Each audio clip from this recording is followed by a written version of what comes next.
اویس کی موت نے تو میرے لیے جینے کا مقصد ہی ختم کر دیا تھا، لیکن پھر زندگی نے کس طرح شروعات کی۔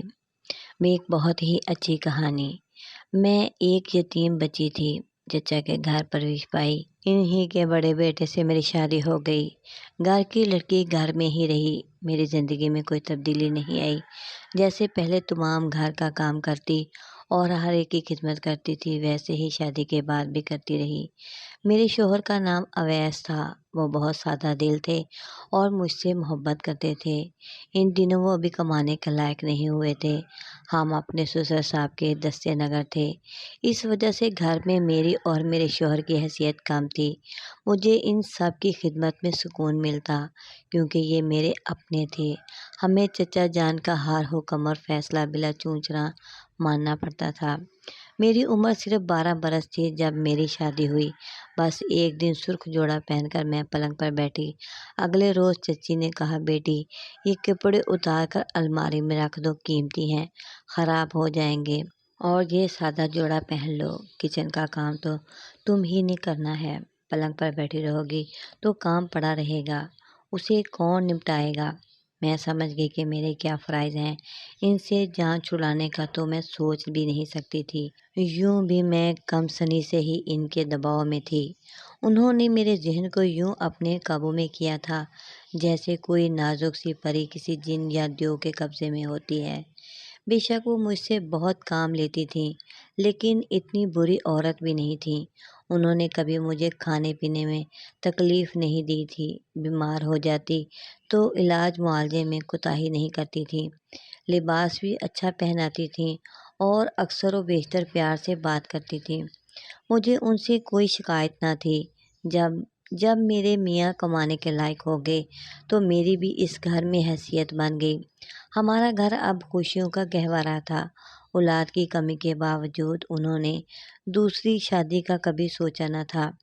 ہم نے اولاد کی خاطر کیا کیا جتن نہیں کیے، کوئی حکیم ڈاکٹر نہ چھوڑا، منتیں مرادیں، دربار درگاہیں، غرض جہاں کوئی بتاتا ہم وہاں چلے جاتے۔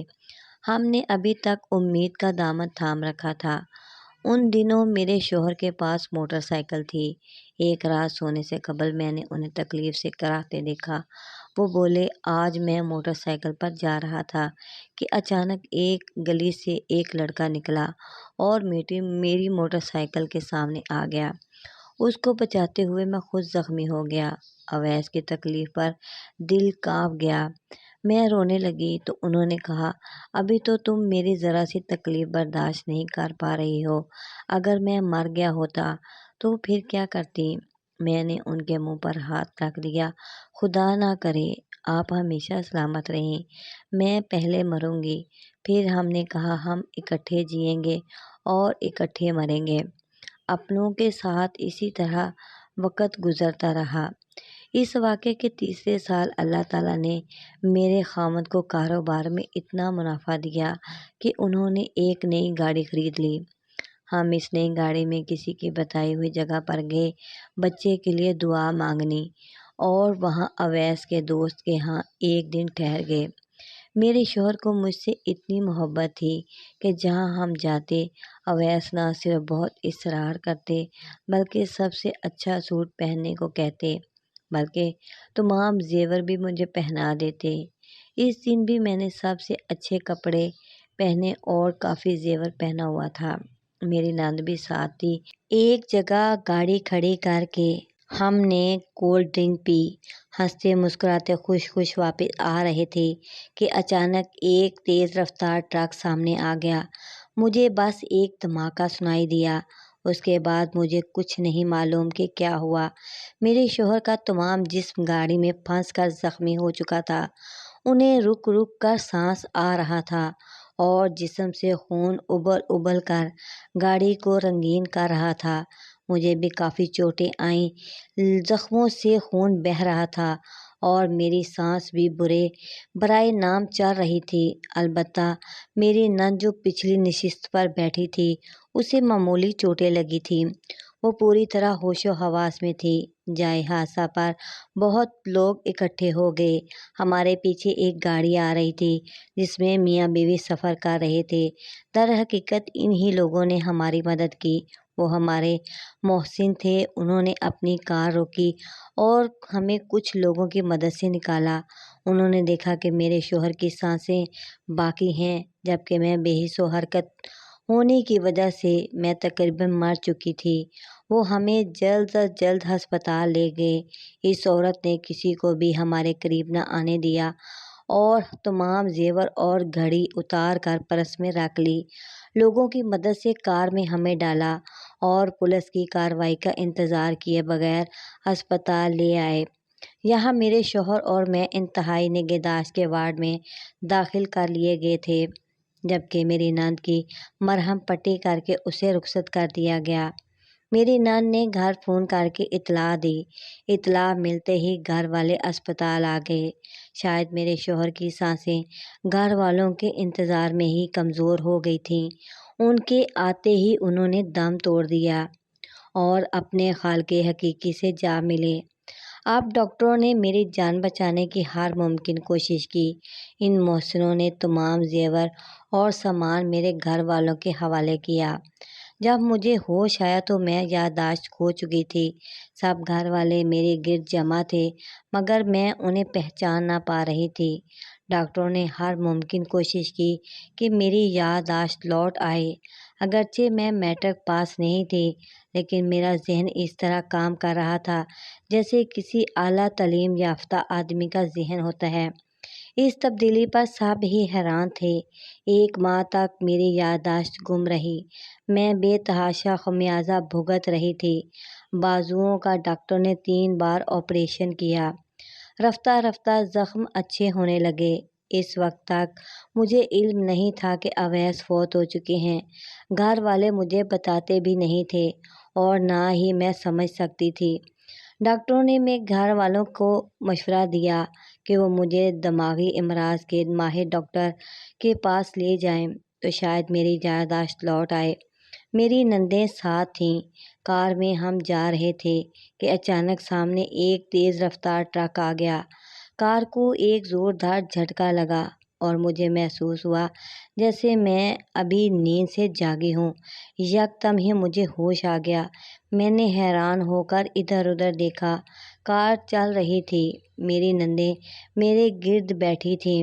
میں نے ان سے پوچھا، گاڑی تو اویس چلا رہے تھے، وہ کہاں ہیں؟ اچانک میری یادداشت لوٹ آئی تھی۔ مجھے وہ خوفناک حادثہ یاد آ گیا۔ بہنوں نے پوچھا، ہم کار میں کہاں جا رہے ہیں اور میرا شوہر کہاں ہے؟ انہوں نے بتایا کہ وہ کار کے حادثے میں زخمی ہو گئے تھے اور ابھی تک اسپتال میں ہیں۔ انہوں نے یہ مناسب نہ سمجھا کہ دوران سفر مجھے اس اندوہناک حقیقت سے آگاہ کر دیں کہ اویس فوت ہو گئے ہیں۔ البتہ انہوں نے یہ بتا دیا کہ میری یادداشت کھو گئی تھی اور وہ مجھے علاج کے غرض سے اسپتال لے جا رہے تھے۔ مجھے پتہ چلا کہ میں 2 ماہ تک ہوش و حواس سے بیگانہ رہی ہوں تو بہت حیران ہوئی۔ میری یادوں کی زنجیر یادداشت کے لوٹ آنے تک محدود تھی۔ اب میں نارمل باتیں کر رہی تھی، سب کو پہچان رہی تھی۔ اس لیے گھر والے اسپتال لے جانے کے بجائے گھر لے آئے۔ مجھے اپنے محبوب شوہر کی موت کے صدمے سے بحالی میں 1 سال لگ گیا۔ سال بھر تک میرے سسرال والوں نے کچھ نہ کہا۔ اس کے بعد ان کا رویہ بدلنے لگا۔ نندیں مجھے فالتو شے سمجھنے لگیں کیونکہ اب میں پہلے جیسا کام کاج کرنے سے بھی قاصر تھی۔ حادثے کی وجہ سے بازوؤں کی ہڈیاں ٹوٹی تھیں، اس لیے میں زیادہ کام کاج نہیں کر سکتی تھی۔ ساس مجھ کو دیکھتے ہی ٹھنڈی آہیں بھرنے لگتی تھیں کیونکہ انہیں اپنا مرحوم بیٹا یاد آ جاتا تھا۔ چچا جان کا خیال یہ تھا کہ میری شادی کر دی جائے تاکہ باقی ماندہ زندگی کا کوئی آسرا تو ہو۔ اب تمام گھر والے اس کشمکش میں تھے کہ میرا کیا کریں۔ میری کوئی اولاد بھی نہیں تھی جس کے سہارے باقی زندگی کاٹ لیتی۔ نندوں کو مجھ سے تبھی دلچسپی ہوتی جب میں ان کے کام دوڑ دوڑ کے کرنے کے قابل ہوتی۔ میں زیادہ پڑھی لکھی نہیں تھی کہ کہیں ملازمت کر لیتی۔ بیکار آدمی کسی کو بھاتا نہیں، وہ تو ایک مستقل بوجھ ہوتا ہے۔ اب سوائے دیور کے گھر میں کسی کو میرا خیال نہ تھا۔ حیران تھی کہ جس گھر کو پیدائش کے وقت سے لے کر اب تک اپنا گھر سمجھتی آ رہی تھی، اب وہی میرا نہیں رہا۔ اپنے ہی گھر میں میں اجنبی بن گئی تھی۔ مجھے اجنبیہ سے دو چار کرنے والے تھے، وہی لوگ جنہیں میں اپنا کہتی تھی اور اپنا سمجھتی تھی۔ یہ صورتحال میرے لیے ناقابل برداشت ہوتی جا رہی تھی، لیکن میں مجبور تھی، دوسری شادی کا تصور بھی نہیں کر سکتی تھی۔ مجھے اپنے مرحوم شوہر سے اتنی محبت تھی کہ اب تو ان کی یادیں ہی میری زندگی کا سرمایہ تھیں۔ چچا بھی عجب گم کی کیفیت میں تھے۔ ایک طرف بیٹے کی موت کا صدمہ تھا اور دوسری جانب بھتیجی کی آئندہ زندگی کی فکر۔ ابھی میری نندوں کی شادیاں بھی ہوئی تھیں، یہ لوگ میری دوبارہ شادی کے تذکرے کرنے لگے تھے۔ ایک تو شوہر کی موت کا اتنا صدمہ تھا کہ جانے میں زندہ کس طرح تھی، میری تو دنیا لٹ گئی تھی، ایک لمحے میں سب کچھ بدل کر رہ گیا۔ مجھے چپ سی لگ گئی تھی، سوچ بھی نہیں سکتی تھی کہ ایسا ہو جائے گا۔ میرے سسرال والے جانے کیوں اتنے پریشان تھے، انہیں دن رات ایک ہی بات سوچتی تھی، اب اس کا کیا بنے گا، یہ زندگی کیسے گزارے گی۔ صرف ایک میرا دیور ایسا تھا جو کہتا تھا اس کے حال پر چھوڑ دو، جو اس کا نصیب ہوگا وہ وہی ہو جائے گا، آپ لوگ کیوں اس کو پریشان کرتے ہیں۔ جب میں نے دیکھا کہ اس گھر میں ایک دیور ایسا ہے جو میرے بارے میں ہمدردی سے سوچتا ہے تو میں اسے اپنا ہمدرد سمجھنے لگی۔ سوچتی تھی کہ گھر میں بس ایک انسان ایسا ہے جس کو میرے دکھ کا احساس ہے اور وہ میرا دیور تھا۔ وہ نہیں چاہتا تھا کہ میری مرضی کے بغیر کوئی مجھے دربدر کر دے۔ وہ کہتا تھا یہ گھر زہراب کا ہے، جیسے پہلے تھا ویسے ہی اب بھی ہے، اگر کسی نے اس کی کفالت کو بوجھ سمجھا تو میں اس کی کفالت کروں گا۔ علی کی بار بار حمایت سے گھر والوں کو ذہن دوسری طرف چلا گیا، وہ سمجھنے لگے کہ وہ مجھ سے شادی کرنا چاہتا ہے۔ جب یہ خیال ان لوگوں کے ذہن میں آیا تو بات زبان پر بھی آ گئی، اس بات کا سننا تھا کہ دل کو دھچکا لگا۔ میں نے کہا اب یہ ظلم بھی مجھ پر ہونا تھا، میں تو علی کو اپنے چھوٹے بھائی کی طرح سمجھتی تھی اور آپ لوگوں نے ایسا کہہ کر میرا کلیجہ ہی نکال لیا ہے۔ میرے رونے اور دکھ کرنے پر علی نے تسلی دی کہ تم کچھ مت سوچو اور جو دوسرے سوچتے ہیں انہیں سوچنے دو، ہر انسان کو اپنی سمجھ کے مطابق سوچنے اور اپنی سوجھ بوجھ کے مطابق بات کرنے کا حق ہے۔ پہلے تو میری ساس اس بات کا بے حد برا مناتی تھی کہ علی کیوں میری حمایت کرتا ہے، وہ مجھ سے ہمدردی کرتا ہے، لیکن بعد میں جب چچا نے بچیوں کو کچھ سمجھایا تو وہ کسی اور ہی سچ پر سوچنے لگیں۔ ایک دن جب میں بخار میں پڑی تپ رہی تھی، وہ میرے کمرے میں آئیں، ہمدردی سے میرے ماتھے پر ہاتھ رکھ کر بولیں بیٹی میں کب چاہتی ہوں کہ تم ہمارے گھر سے کہیں اور جاؤ، اگر تم مان جاؤ تو ہم تمہاری شادی علی سے کرنے کو تیار ہیں، کیونکہ رات تمہارا خاوند میرے خواب میں آیا تھا، اس کے ہاتھ میں پھول تھے، اس نے مجھ سے کہا ماں یہ پھول علی اور زہراب کو دے دو۔ اس خواب سے میں نے یہی مطلب نکالا ہے کہ تمہاری شادی علی سے کر دوں تاکہ تم اپنا گھر چھوڑ کر کہیں نہ جانا۔ ایک تو بخار کی گرمی میرے وجود کو جلا رہی تھی، اوپر سے ساس نے ایسی بات کہی کہ میں جہنم جیسے الاؤ میں جلنے لگی۔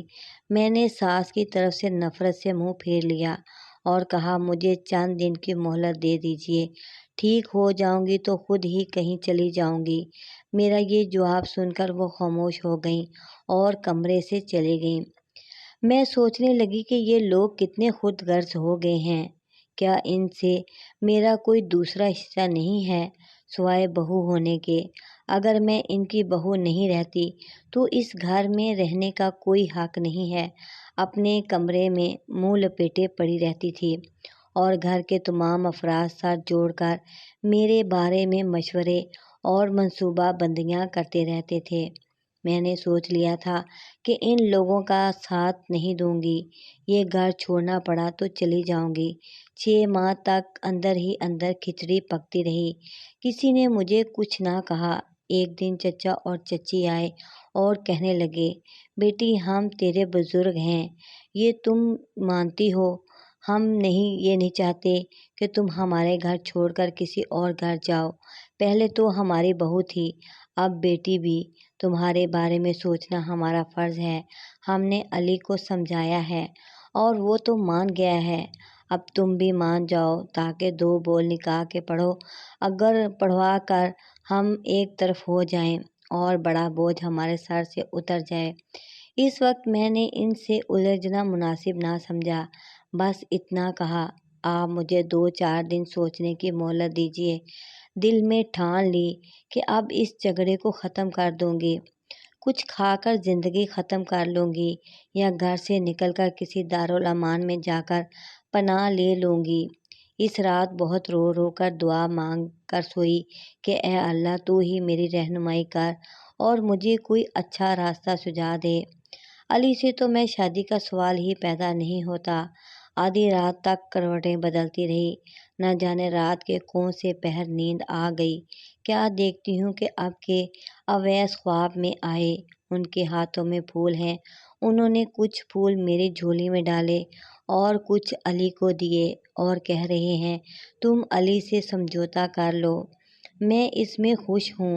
اس وقت میری آنکھ کھل گئی، کیسا عجیب خواب تھا، میں کانپ کر رہ گئی، بستر پر پڑی لرز رہی تھی، پسینہ پسینہ ہو رہی تھی۔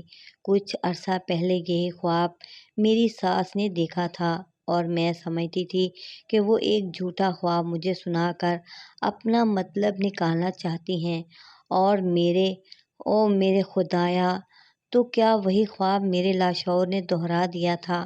واقعی خواب تھا یا واقعی خواب میں اویس آئے تھے؟ صبح تک میں جاگتی رہی اور سوچتی رہی، یہاں تک کہ اذان کی آواز میرے کانوں میں آئی تو میں ایک حتمی فیصلہ پر پہنچی۔ میں نے سوچ لیا کہ چچا اور چچی میرے بزرگ ہیں اور انہیں میرے بارے میں سوچنے کا حق ہے۔ میں نے کلی طور پر اپنے آپ کو ان کے حوالے کرنے کا فیصلہ کر لیا۔ جب چچی نے میرا فیصلہ پوچھا تو میں نے انہیں کہہ دیا، چچی جان جیسی آپ کی مرضی، میں آپ کی بیٹی ہوں اور ماں باپ بیٹیوں کے بارے میں برا نہیں سوچ سکتے۔ یوں میں نے ہتھیار ڈال دیے، انہوں نے اپنے چھوٹے بیٹے کا نکاح مجھ سے کر دیا، اب میں علی کی بیوی بن گئی۔ کئی دن میں بجھی بجھی سی رہی، دل اپنے پہلے والے شوہر کو بلا نہیں پاتا تھا اور دیور کو بطور شوہر ذہن قبول کرنے پر آمادہ نہیں ہوتا تھا۔ وقت بڑا طاقتور منصب ہے، یہ ظالم و جابر حکمران ہے، اس کے سامنے کسی کی نہیں چلتی۔ رفتہ رفتہ ماضی کے گھاؤ مندمل ہونے لگے، ذہن نے علی کو بطور شوہر تسلیم کرنا شروع کر دیا۔ علی نے بھی میری مدد کی، وہ مجھے سمجھاتا، ہم سب تمہاری بہتری چاہتے ہیں اور ہم سب تم سے پیار کرتے ہیں، اس لیے بہرحال جو مشکل وقت تھا وہ گزر گیا۔ وقت گزرنے کے ساتھ ساتھ میرے جسم میں توانائی آنے لگی اور میں زندگی میں دلچسپی لینے لگی۔ ایک دن علی نے بتایا کہ میں نے بھیا کو خواب میں دیکھا تھا، اپنے گلے سے پھولوں کا ہار اتار کر میرے گلے میں انہوں نے ڈالا تھا۔ جب یہ خواب دیکھا تو میں نے تم سے شادی کا فیصلہ کر لیا۔ یہ کتنی حیرت کی بات تھی کہ ہم سب جو اپنی اپنی جگہ پریشان تھے اور کسی فیصلے پر نہ پہنچ پا رہے تھے، اویس نے ہر ایک کے خواب میں آ کر ہماری مدد کی۔ ایک شخص کا بیان جھوٹا ہو سکتا ہے لیکن 3 کا نہیں۔ تبھی سے مجھے یقین ہو گیا کہ مرنے والوں کا اپنے پیاروں سے تعلق ضرور ہوتا ہے، بشرط یہ کہ ہم انہیں دل سے یاد کریں۔ رشتے نے ایک بار پھر مجھے اس گھر کے ساتھ ٹوٹی ہوئی زنجیر کو جوڑ کر جکڑ دیا، اگرچہ وہ حادثہ جس نے میرے شوہر کو مجھ سے جدا کر دیا تھا بھولتا نہیں ہے۔ میرا ذہن اب بھی کبھی کبھی خلاؤں میں بھٹکتا ہے، اکثر میں چہرے بھول جاتی ہوں، لیکن میری زندگی کو نئے راستے پر ڈالنے والے میرے محسن میرے چچا اور چچی ہیں، جن کو علم تھا کہ میں بانجھ ہوں۔ اگرچہ میں بعد میں علی کے کئی بچوں کی ماں بنی، پھر بھی انہوں نے دوسری بار مجھے اپنے گلے سے لگایا اور میری تمام بے رخی اور مخالفت دنیا میں نیک بندے ہیں۔ اب میں، میرے بچے اور علی اپنی زندگی میں بہت خوش ہیں۔ اس طرح کے بہت ہی پیاری کہانیاں دیکھنے کے لیے پلیز میرے چینل اریحا کہانیاں کو لائک کریں، سبسکرائب کریں اور بیل کے آئیکن کو آل پر پریس کر دیں۔